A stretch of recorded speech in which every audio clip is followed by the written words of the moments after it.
probably sat through a presentation that felt like a slow drip of facts and figures, bullet points and buzzwords, and left thinking, well, that's an hour of my life I'll never get back. I've said for years that half of business meetings and presentations could be canceled with zero loss in productivity.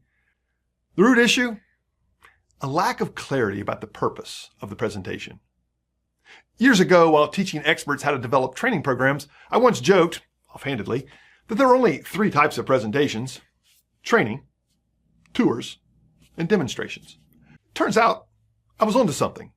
This isn't just semantics or word choice.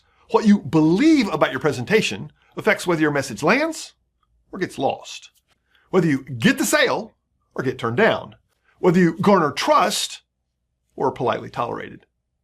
Let's start with training. The goal here is simple. We want to get people to do something differently. I've spent years training people in classrooms, coaching sessions, in boardrooms, and even around my house. For many years, I didn't fully understand what outcomes I was aiming for. Training should be practical and action-focused. Think about parenting.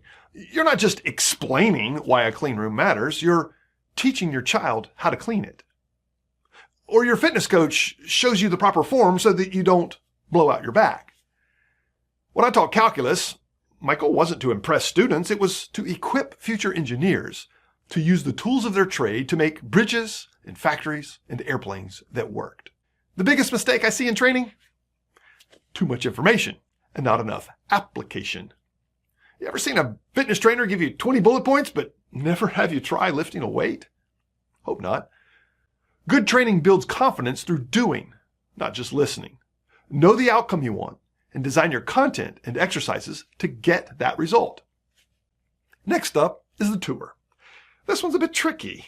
Tours are meant to inform, maybe even impress. You might walk people through the quarterly metrics, your org chart, or a system overview. On your left, you'll see, hey, the interesting thing here is. The problem is that information without action is just entertainment. If people leave with no new decision, no new belief, or no new behavior, you weren't leading a meeting, you were giving a corporate sightseeing trip. Most status meetings live here. So do many annual reviews, postmortems, software overviews, and even some keynote speeches. Once you recognize it, you'll be challenged to stop being a tour guide. Finally, we have demonstrations. This is where you prove something. A sales pitch, a job interview, a funding request, they're all demos. The goal is belief and action. You want the person across from you to say, yes, yes to hiring you. Yes to buying from you. Yes to believing that your solution works.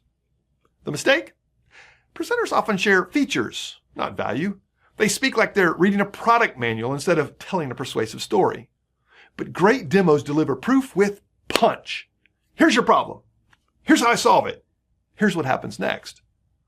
Across all 3 types, the biggest mistake I see presenters make is this: not understanding the audience. You train like a professor, tour like a historian, or demo like a robot because you forgot who's in the room. Here are 2 tips to fix that mindset. First, know what they care about. C-suite leaders, they probably want ROI. Frontline managers want clarity. Tailor your content like you're packing a suitcase for them, not for you. Second, cut the fluff. Every stat, story, or slide should push the audience toward a decision, a belief, or a behavior. If it doesn't, cut it. Most presentations should last minutes, not hours. Give people what they need and let them get back to work. Before your next presentation, ask yourself, am I training, touring, or demonstrating? And more importantly, who's listening and what do they need to hear in order to act? Because the goal isn't just to present, it's to connect, to motivate, to matter.